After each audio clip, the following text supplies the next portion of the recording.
Boutembo Direct, votre édition du journal sur Moto TV arrive sous vos yeux. Mesdames, Messieurs, voici son sommaire.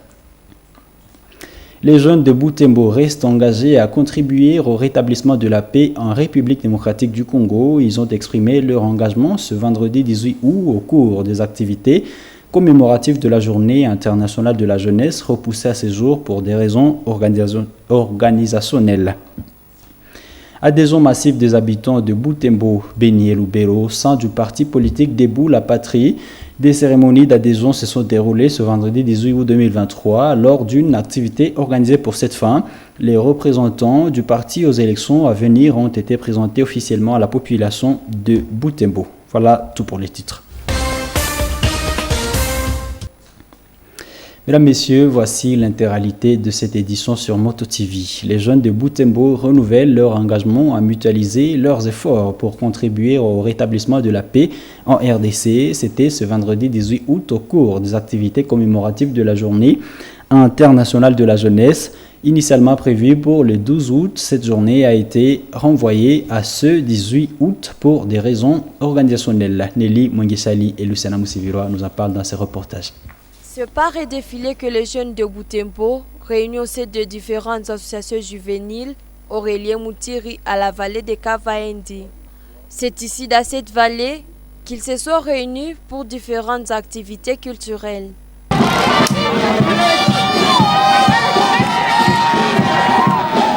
Dans son discours prononcé à l'occasion, le président du Conseil urbain de la jeunesse a appelé les jeunes à se mobiliser pour la paix et le développement de leur communauté.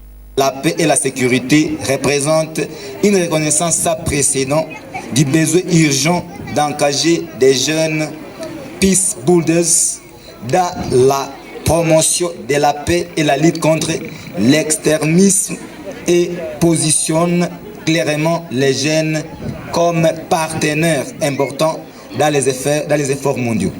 Les participants ont exhibé des talents des jeunes à sport, culture et entrepreneuriat.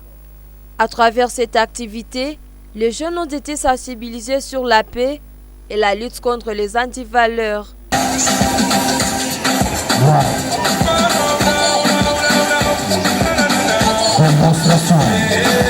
Il y a du sang chez nous, coulant innocemment. Il y a du sang chez nous, qu'on voit à tout moment. Osaki, Corona, la prostitution. J'avais le foulot bien mal, il n'en sait rien. Du masque le gelo, la quicha ne me dit. Alors qu'après ça, elle est bien arrêtée.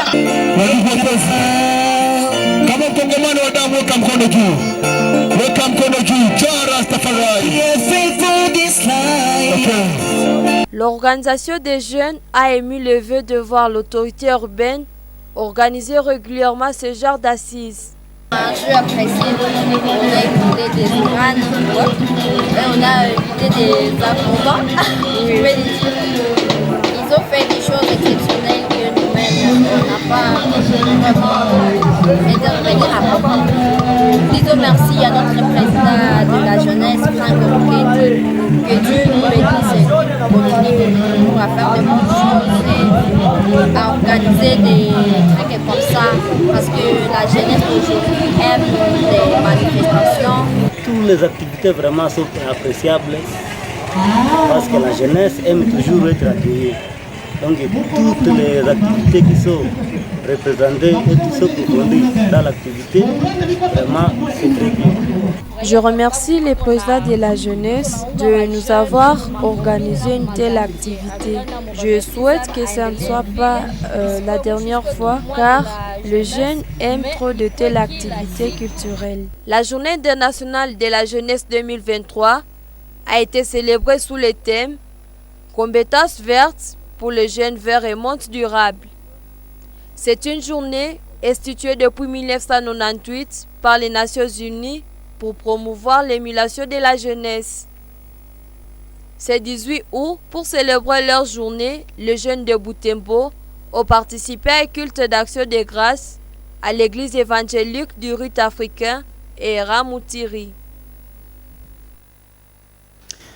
Le réseau pour les droits de l'homme REDO appelle l'autorité urbaine à organiser une table ronde pour lutter contre la criminalité urbaine dans les cas hausse du jour au lendemain à Butembo, avis partagé dans son rapport sur les incidents survenus lors des 10 derniers jours où 6 personnes sont mortes assassinées. Cette assise réunirait ainsi les services de sécurité, ceux des renseignements ainsi que les services de l'ordre public face à la population pour un franc dialogue.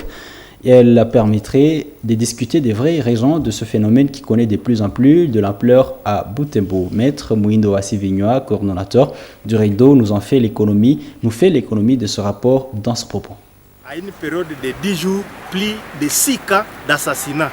Puisque, si vous allez vous rappeler, c'est à date du 5 août 2023 que chef de quartier adjoint au quartier Nguéré, commune Kimemi, a été assassiné à pleine réunion de sécurité. Il y a un jeune garçon dont son corps a été découvert dans une chambre enfermée et notre jeune papa de 30 ans qui a été assassiné dans la commune Boulamba, surtout sur l'axe Manguruji par Butembo où on a découvert son corps nu dans une rigole. À part ça, c'est un jeune couple qui a été tué, le bébé qui est resté à côté. C'est vraiment des cas qui nous ont beaucoup touchés. Et le dernier cas, c'est le cas de ce jeune qui venait de terminer ses études, qui a été lâchement abattu dans leur parcelle. C'est à cela que nous avions alerté les autorités, avec le souci d'alerter d'abord les autorités judiciaires pour qu'ils puissent diligenter des enquêtes afin que les auteurs soient dénichés et déférés devant les tribunaux pour qu'ils soient jugés. Nous avions aussi voulu que les services de sécurité multiplient les efforts. Ils ont la mission de prévenir les dégâts qui pourraient toucher la population. Ce sont des assassinats ciblés.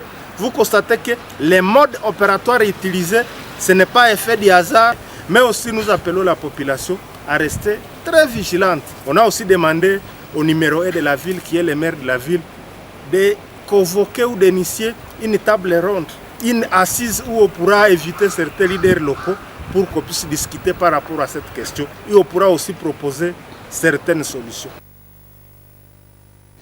Des centaines d'habitants de Butembo, Beni et Lubero ont adhéré au parti politique Debout, la patrie de l'honorable Singoma Mwanza-Missi, patron de Chenimed. Ce vendredi 18 août 2023, les prétendants candidats de ce parti ont été présentés officiellement devant d'autres membres du parti. C'était après une caravane organisée au centre-ville de Butembo. Suivez ce reportage de Samuel Wainda, rendu par Nelly Mwengisali.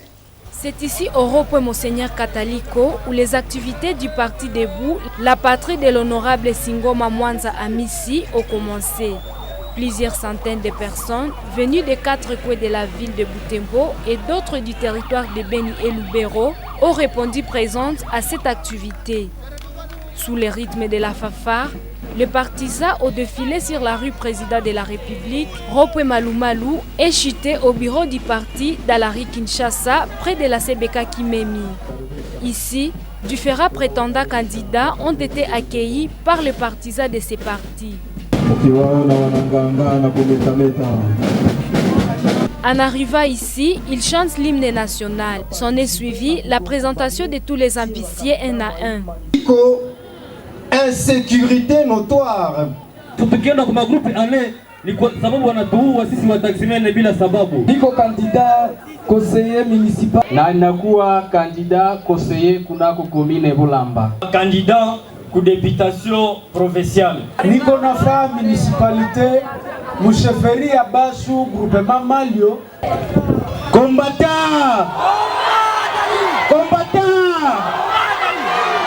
Par la suite, Kasereka Kiakakala Jonas, un membre de Debout la Patrie, a présenté le parti et son idéologie à l'intention des membres voulant l'intégrer.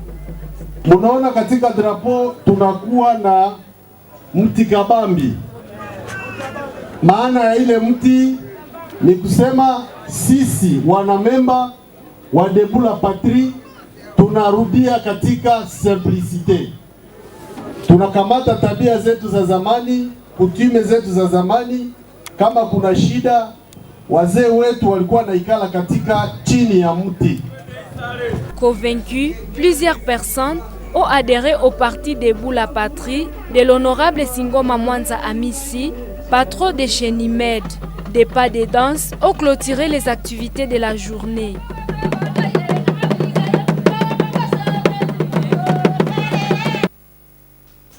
Parmi les adhérents au sein du parti Debout la Patrie figure Madame Zawadi Mangolopa Kavira. Lors de son adhésion ce vendredi 18 août 2023, Zawadi Mangolopa a été accompagnée par une foule d'autres membres du parti. Cette activité précède ainsi la cérémonie du dépôt de sa candidature à la députation provinciale. Suivez ce reportage de Delphin Voyer. Ce public présent au Ropwe Kataliko est en grande partie venu soutenir Zawadi Mangolopa pour son adhésion au sein du parti politique Debout la Patrie. À partir de 10h, les drapeaux flottent en attendant que cette femme leader se présente. À son arrivée, Madame Zawadi Mangolopa et ses adeptes amorcent la caravane en prenant la direction du Ropwe Malumalu avant de chuter au bureau du parti situé sur rue Kinshasa. En arrivant, Zawadi Mangolopa a exprimé son vœu de représenter la ville de Butembo aux élections provinciales. La députation provinciale. Et à cause de cela, nous avons organisé une grande délégation que vous venez de voir pour venir déposer ma candidature ici et profiter de cette occasion pour faire l'adhésion massive. Après cette étape, elle a pris son adhésion au sein du parti Debout la Patrie.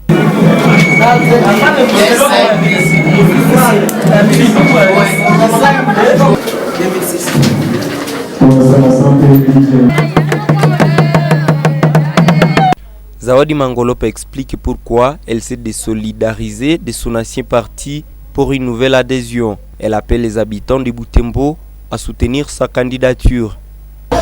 Et il y a la base qui s'est lamentée en disant est-ce que toi aussi tu vas céder et ne pas postuler. Alors à partir de cela, il y avait une grande réclamation de la base qui m'a poussé à chercher un autre parti politique là où je pouvais déposer mon dossier pour que je sois aligné sur la députation provinciale. Et à cause de cela, nous avons organisé une grande délégation que vous venez de voir pour venir déposer ma candidature ici et profiter de cette occasion pour faire l'adhésion massive. Madame Zawadi Mangolopa Kavira n'est pas pour sa première expérience. Depuis les années passées, elle milite pour la promotion de la femme dans les instances de prise de décision.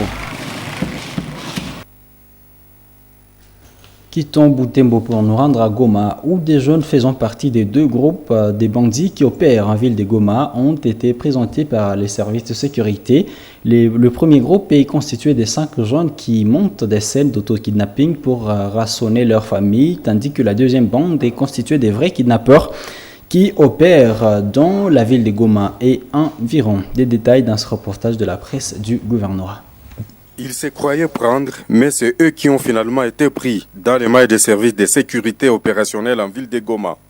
Eux, ce sont 2 bandes de kidnappeurs faisant partie de ceux qui sèment mort et désolation dans les chefs des paisibles citoyens. Le premier groupe arrêté par la police nationale congolaise est constitué de 5 jeunes messieurs qui montent des scènes d'auto-kidnapping pour chercher à gagner l'argent facile auprès de leurs proches. L'acteur principal de cette scène de mauvais goût est M. Michel Moussobois, l'OSO, qui voulait rançonner sa famille. Pour réussir son coup, il a intéressé ses acolytes pour faire la simulation. Michel Moussobois explique comment ces jeux est parvenu à tourner à leur défaveur. Je ne savais pas sur quel pied danser vu la charge qui pesait sur moi.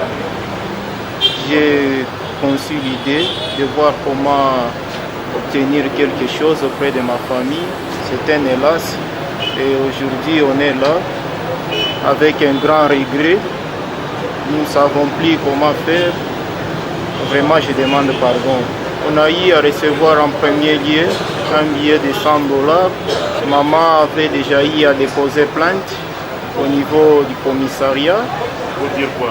Pour dire que, pour lancer l'alerte en disant que son fils était enlevé.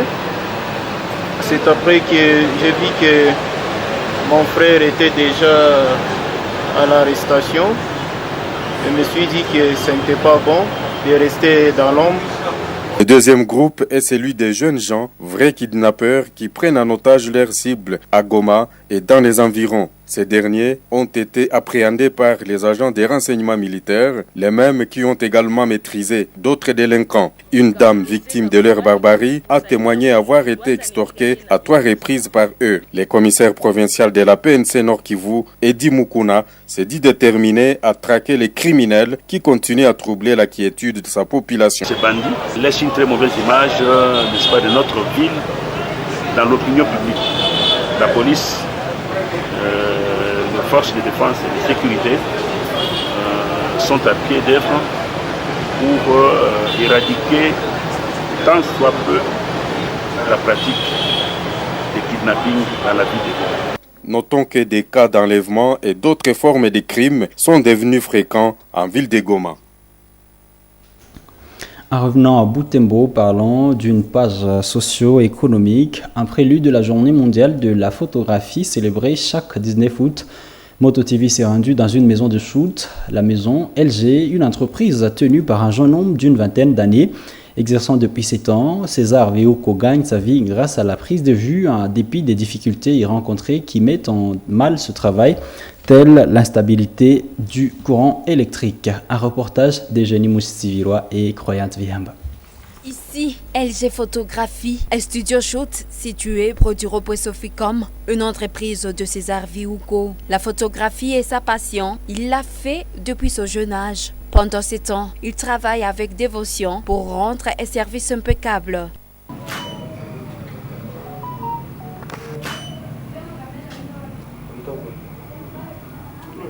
Cette entreprise procure du revenu à César Viouko et son personnel. Ce manager pense que la photographie serait un parfait travail, mais elle rencontre des embûches telles l'instabilité du courant qui nuit au bon déroulement du travail et la pluralité des amateurs sur terrain, une situation qui joue sur le prix de photos sur terrain.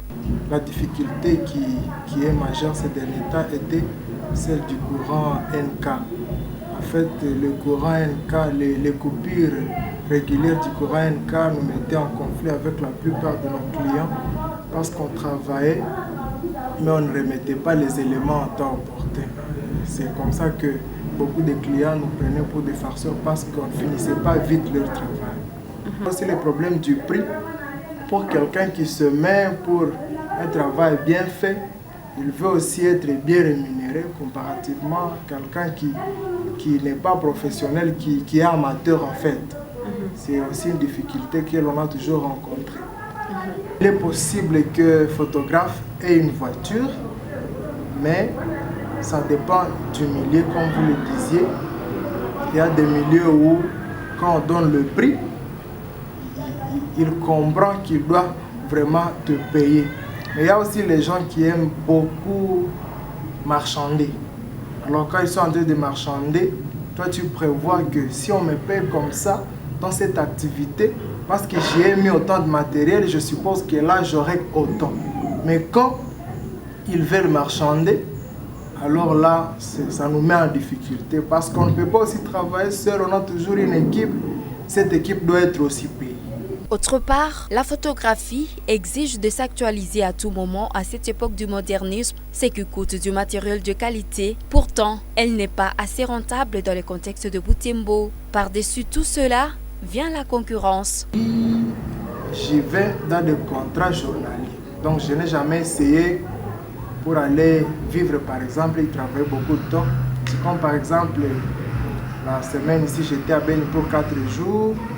J'étais en train de faire le tournage et j'essaie d'aller même parfois à Goma dans des mariages, mais je n'ai vraiment pas beaucoup d'expérience parce que je ne vis pas. À Goma, les gens payent bien quand même. Ma formation photographique, en fait, comme j'étais passionné par la photographie, dans tous mes voyages que j'effectue, je ne rentre pas sans visiter d'autres photographes. Donc j'en profite, mais aussi je me forme beaucoup sur le net avec les tutos. Vraiment là, je travaille tout. La journée mondiale de la photographie vise à inspirer les photographes de toute la planète à partager une seule photo dans un but simple, celui de partager leur monde avec le monde. Allons boucler cette édition par une série des 2 reportages qui vont nous conduire à Kinshasa, où l'armée congolaise a besoin d'une meilleure formation et un meilleur équipement pour pouvoir défendre son pays et pérenniser la paix pour son développement. Propos du porte-parole des FARDC, Sylvain Ekenge, parlant des questions relatives à l'état des sièges lors du dernier briefing du gouvernement. Il indique que personne ne défendra au mieux les intérêts du pays que les Congolais eux-mêmes. Lucana Moussivira a choisi pour vous cet extrait. Suivez. Personne d'autre ne viendra défendre ce pays plus que les Congolais. Tous ceux qui viennent, ils viennent pour les intérêts, comme l'a dit le ministre. Mais c'est lui qui défendra jusqu'au sacrifice suprême ce grand et beau pays, c'est les Congolais lui-même. Donc la meilleure façon de pérenniser les acquis de l'état des sièges, la meilleure façon de développer notre pays, c'est d'avoir une armée bien formée, bien équipée, bien entraînée. Et cette armée bien formée, bien équipée, bien entraînée, qui monte en puissance, va assurer l'intégrité, la défense de l'intégrité de notre pays, la défense de nos frontières et la protection de nos populations, sans qu'on ait besoin de l'apport extérieur.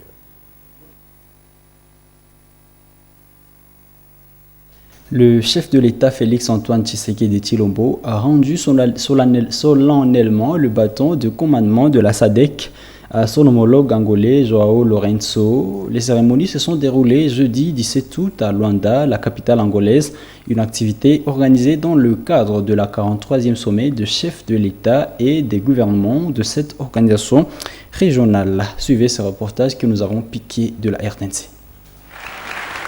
Arrivés tour à tour à l'hôtel intercontinental de Luanda, lieu choisi pour ce sommet, les chefs d'État et de gouvernement des pays membres de la SADC ont eu une journée assez chargée. Entretiens, réunions à huis clos et allocutions ont marqué ce conclave. Mais les moments les plus attendus étaient sans doute la passation des pouvoirs entre les 2 présidents, l'entrant et le sortant. Ainsi, le président Félix Tshisekedi a officiellement remis l'insigne de la présidence de la SADC au président angolais Joao Lourenço.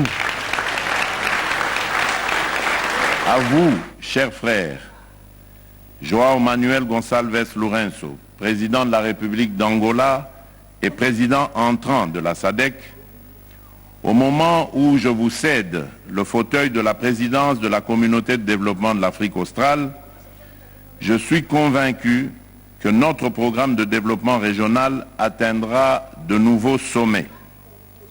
Je vous cède donc fièrement la présidence de cette organisation avec beaucoup d'optimisme quant à son avenir prometteur.